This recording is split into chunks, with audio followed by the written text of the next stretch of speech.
Hello, I'm Jeremy Sassano. I'm in Chem 110N, Lab Section 1, and this is my experiment.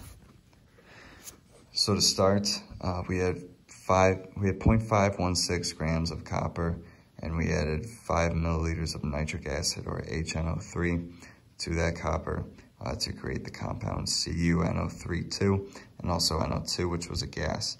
We then added the CuNO3 to a 50 milliliter beaker of water, which then turned bright blue in color.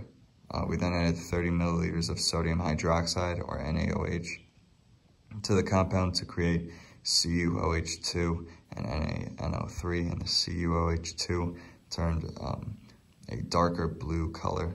Once we heated it, it became CuO, which was a solid black color, and it actually settled at the bottom while H2O was at the top of the beaker. So we had to go through the decanting process to get as much H2O out as possible.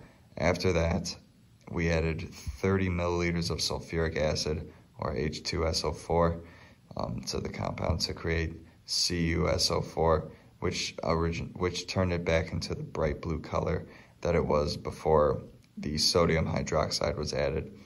I also created H2O, and 2 grams of zinc was added, which created H2, which was a gas, ZnSO4, and our copper, which we originally started with. And when we started, we had 0.516 grams of copper, and when we finished, we had 0.236 grams of copper, which is a 45.7% yield, which is not very good for a science experiment. And to get the yield, you would divide the mass of the recovered copper by the mass of the initial copper. So in our case, 0.236 divided by 0.516 gets you 0.457, which results in a 45.7% yield.